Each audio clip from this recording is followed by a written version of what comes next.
سلام دوستان عزیز. انا در این درون باغ‌های بهشتی این آلوچه و انار و دولانه و تمام نمود میوگی هست در اینجا. مقصد که ما میایم اینجا یک نمی آلوچه را چینده خوردنده. من میدونم که بسیار میگن که ای صاحبش پرس با بخورست دیگه. یا جنگل این طرف که های همه این طرف که های مقصد که صاحب دورانه که البته ندوران نه اینجا خوردنش مقصد که بپرسی شه، فقط بردنش پرسیش نخته. مثلا میچینی میخری دیگه چی گپ نداره در روی راه. مثلا دیدم بسیارش خودرویی بسیارش خیلی شنوندگیان. و بعد در این درون باغ‌های بهشتی ما یک اومدیم یک مزار در اینجا با نام بیبی رابیه موش 40 متر بوده. موی سرش که 40 کوکل داشته یا که موی سرش 40 متر بوده. برای موقع بیبی رابیه 40 کوکل میگفت، یعنی که 40 موی سرش 40 متر بوده.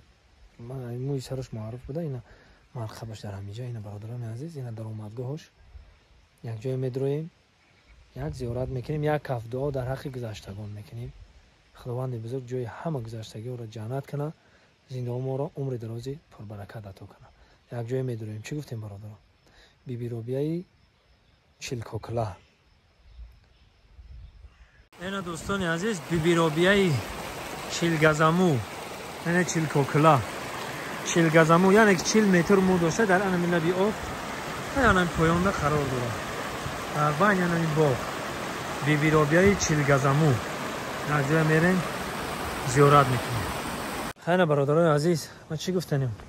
هم زمانهای قدیم در هم لوای او اومده مسکن گرفته گیردن، زندگی میکردن و کار و فعالیت میکردن، ده خونی میکردن، عمر خودشون میگذروندن، مثلا زندگیشون میگذروندن و با خدا نزدیک بودن. این تا به حال نامشون در تاریخ و مرقداشون تا به حال با ما مونده. این از میداریم یک جای میبینیم و زیارت میکنیم.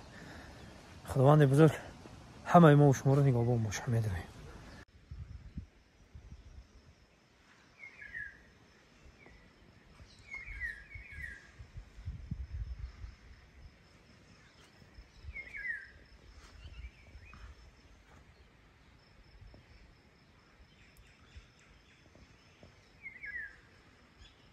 اینا یک جای دوستان میریم بیبی رابیه 40 گزمو میریم یک جای. بسم الله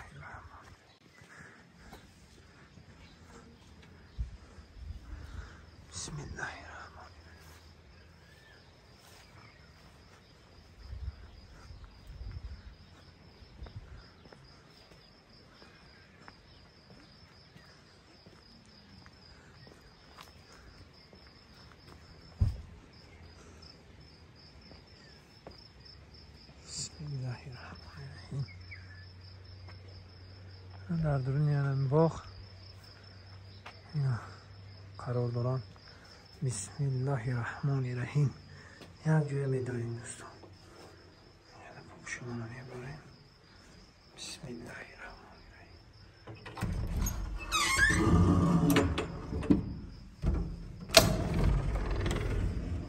بسم الله الرحمن الرحیم. السلام علیکم و علی قبول و علیکم السلام یا علی سلام.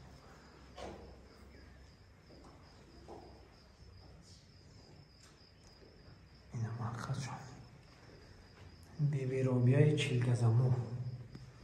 اینا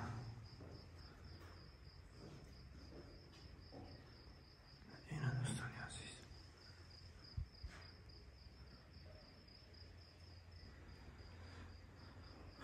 خداوند بزرگ جایشون رو جنت کنه.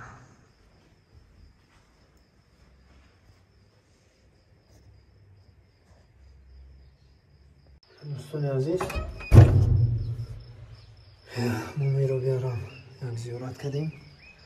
این از این منزل جوگه شه. اینا در بین اون طرف او بهشت بگیم هم خطا نمیکنیم. بهشت اینا در اینجا خودتون بینید که همه چی دم خوشبو چیه ریحان. اینا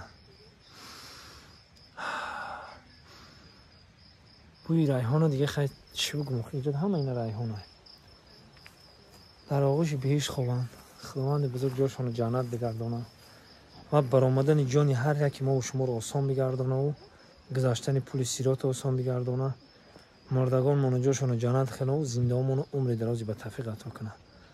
خداوند بزرگ هممون نگاهبان در جای باشین باشین. خداوند یارو مددگارتون زنده باشین.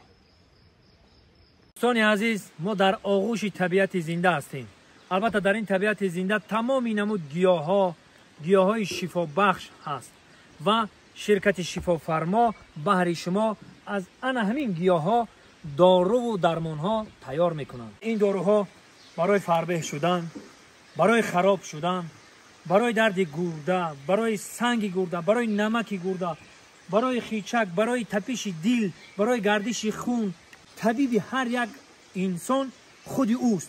شما تنها زنگ زنید به این طبیبان، از درد خود کمک معلومات دهید، خلاص باقی موندهش در دست طبیبان شفا فرما. خداوند بزرگ یگان تایما و شما رو دردمند نکند، درد ندهد. شرکت شفا فرما در خدمت شماست.